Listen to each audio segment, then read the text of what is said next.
Hello YouTube, Scott here, and I am back with another instant review. Well, it's instant to me because I just watched it.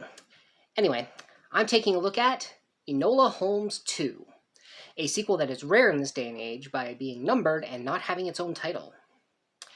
I'm going to start off by saying, you know what? There's probably going to be a spoiler here and there. Can't really get around that. I mean, I suppose I could have if I'd written a script, but whatever. Anyway, this movie kind of picks up where the last one left off, I think, because I can't really remember the last one, but let's just go with that. Enola is trying to set herself up as a detective in her own right. Unfortunately, people see the last name Holmes and they want Sherlock.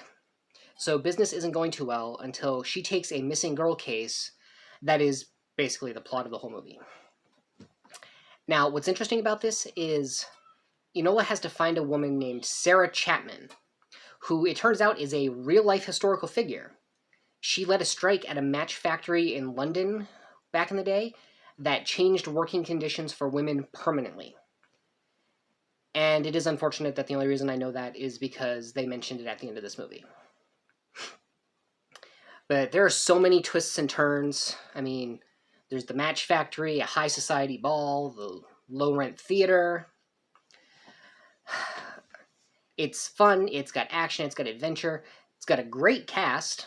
I mean, you got Millie Bobby Brown, still proving she's more than just a number, playing Enola Holmes yet again, and, as it turns out, she's actually a producer this time. Now, she does a fine job as Enola.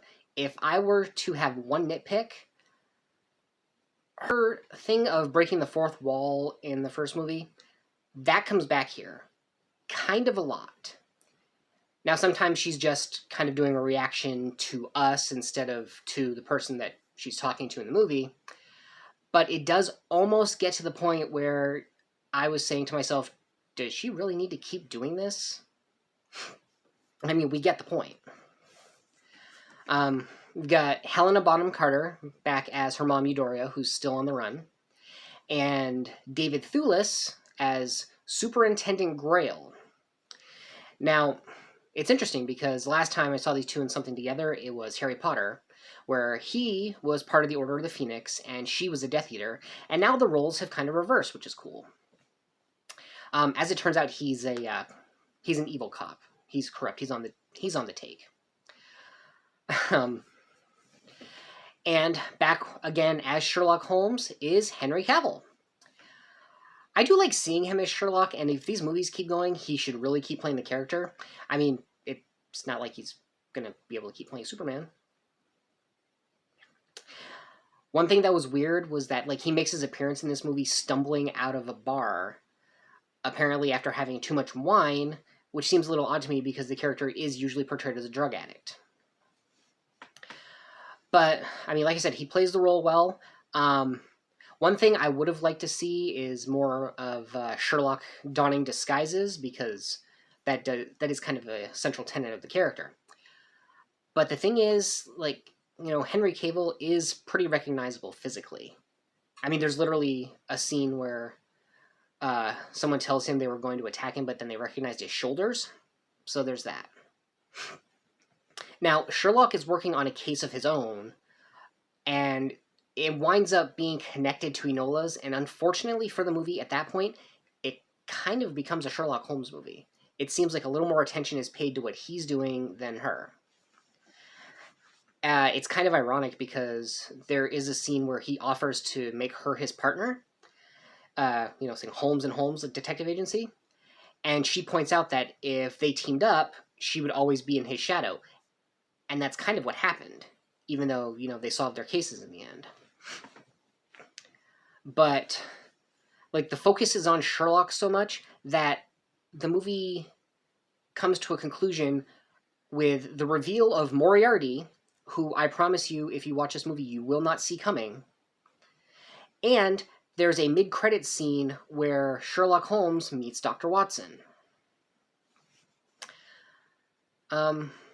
I did like the device of, how, Enola would flash back on lessons that her mom taught her, the way they showed the deductive process for both Enola and Sherlock.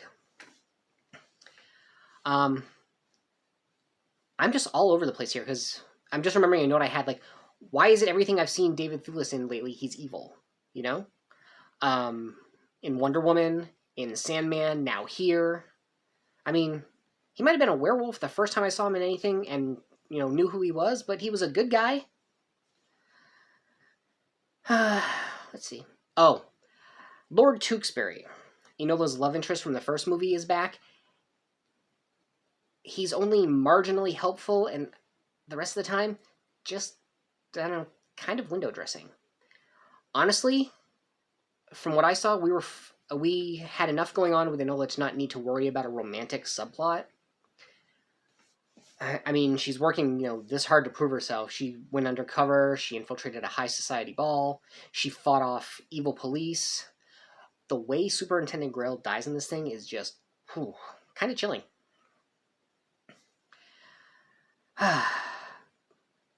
But in the end, it was a fun movie. It kind of makes me wish that I had gone back and watched the original first so I could remember what was going on. But the one thing I do remember is that they did not bring Mycroft back for this, and that's great because I didn't really like his character.